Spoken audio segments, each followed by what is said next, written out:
आहे अजय बारसकर। दीपाली सय्यद विरोधात लढवलेली ही लोकसभा डिपॉझिट झालं होतं जप्त। मराठा आंदोलक मनोज जरांगे यांच्यावर गंभीर आरोप केल्यानं चर्चेत आलेले हभप अजय महाराज बारसकर हे कोण आहेत हे आपण जाणून घेणार आहोत। पण अजूनही तुम्ही तेज महाराष्ट्र वार्ता या यूट्यूब चॅनलला सबस्क्राईब केलं नसेल तर सबस्क्राईब करा आणि फेसबुक पेज फॉलो करा। बारसकर यांनी 2014 मध्ये अभिनेत्री आणि राजकारणी दीपाली सय्यद यांच्या विरोधात लोकसभेची निवडणूकही लढवली होती। सन 2014 मध्ये अजय बारसकर यांनी अहमदनगर लोकसभा मतदारसंघातून लोकसभेची निवडणूक लढवली होती। यावेळी त्यांना 6व्या क्रमांकाची मतं मिळाली होती। बहुजन मुक्ती पार्टी या पक्षाकडून ही निवडणूक लढवणाऱ्या बारसकरांना 6003 इतकी मत मिळाली होती। त्यांच्यावर 5व्या क्रमांकावर अभिनेत्री दीपाली सय्यद यांना 7120 इतकी मतं मिळाली होती।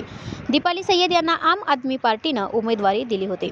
या निवडणुकीत भाजपचे उमेदवार दिलीप गांधी यांनी निवडणूक जिंकली होती, तर दुसऱ्या क्रमांकावर राष्ट्रवादी काँग्रेसचे उमेदवार राजीव राजळे राहिले होते, तर तिसऱ्या क्रमांकावर माजी न्यायमूर्ती बीजी कोळसे पाटील हे होते। यानंतर त्यांनी बच्चू कडू यांच्या प्रहार जनशक्ती संघटना या पक्षात प्रवेश केला। त्यानंतर या पक्षाचे ते प्रदेशाध्यक्षही राहिले।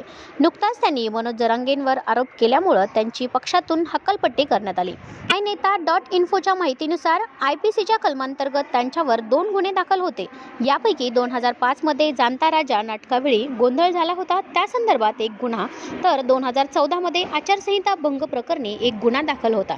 सन 2006 मध्ये नागपूर अधिवेशनावेळी विधान भवनाबाहेर आंदोलन केल्याप्रकरणी त्यांना अटक करण्यात आली।